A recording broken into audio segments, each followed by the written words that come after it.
Demon Sword Maiden, Chapter 2.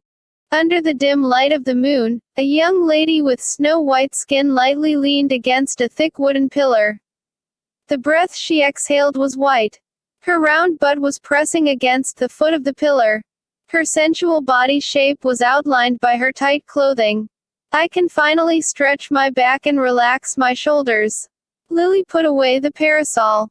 After all, her slender arms were starting to get sore from holding it for so long. Her back was feeling moist and cold. That was because her kimono was drenched in sweat. Fortunately, the area around her breasts had a wide gap, so the sweat evaporated faster. Lily lowered her head and looked at the bulge that was obviously a part of her. Yet she was unable to accept their existence.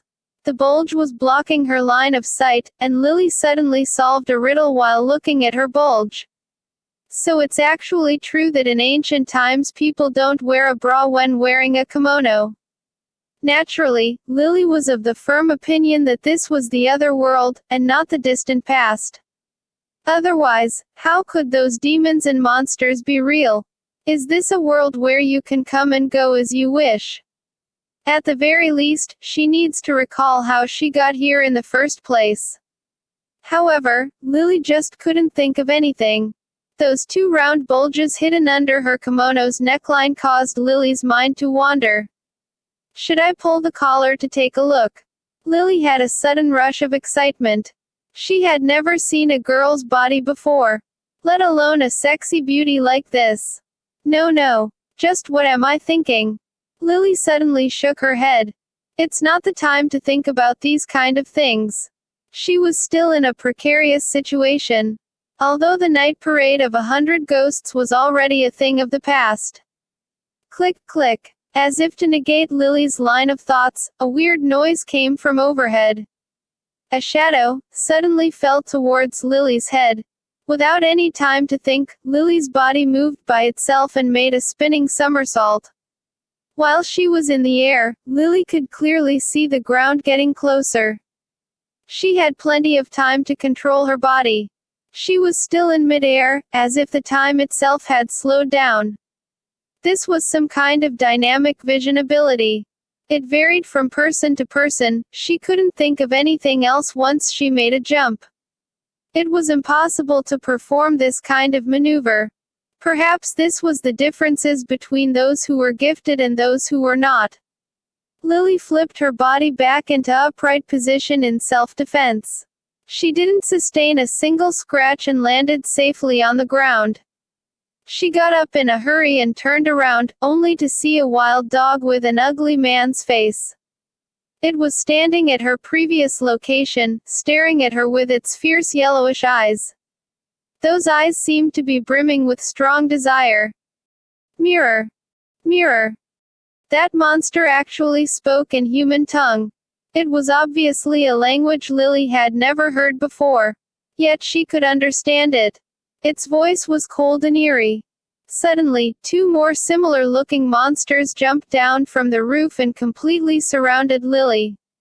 She was too careless. She originally thought that the night parade had already left. In this world, just a tiny careless mistake could cost her her life. Mirror. Those monsters on the other side also spoke in human tongue. These human-faced hounds were greedily licking their mouth. Inside their filthy mouth were terrifyingly sharp fangs, with disgusting saliva dripping. Though Lily was extremely scared when facing the pincer attack, she was carefully assessing the situation.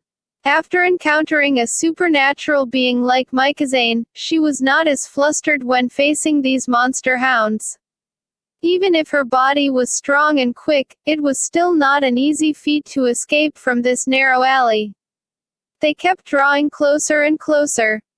Lily recalled the copper mirror she held in her bosom. Would she be able to run away if she hurled the mirror at the beast? A split second of fear nearly induced Lily to do just that. In the next instant, Lily made a move that might possibly change her life hereafter. Rather than throwing away the mirror, she calmly unfurled the parasol, and lifted it over her head. The monster hound stared blankly at the wall.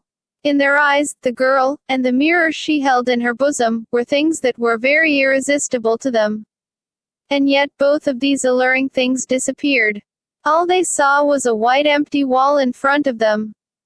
The scent of the woman is definitely still here. The sweet smell of an unpleasant woman. That accursed woman. Where did that wretched woman go? And the mirror. Where is the mirror? I haven't eaten any meat for a long time now. After we get the mirror, let's eat the woman's meat. The monster hounds who were capable of simple thoughts kept pressing towards the wall. They sniffed around and used their tongue to probe the surroundings, however, they didn't yield any result. Lily was capable of moving nimbly about, dodging and weaving through the crowds of 100 ghosts, so it was an easy feat to avoid the detection of these two monster hounds. Unintentionally, Lily seemed to have grasped some kind of footwork. This footwork was agile, graceful, and hard to perceive. It was fine and detailed, yet precise. At this moment, Lily had a thought: if she had a sword in her hands, wouldn't she be able to kill them if she stealthily got behind these monster hounds? However, Lily didn't have any weapon, nor did she have any reason to take this kind of risk. She slowly retreated from the alley, and made her way back to the main road.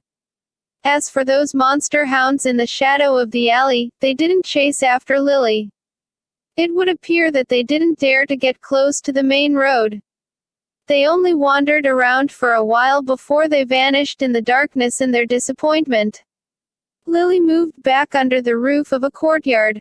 She didn't dare to put away the parasol anymore. However, there was another thing bothering her at the moment. Are they referring to the mirror she kept in her bosom?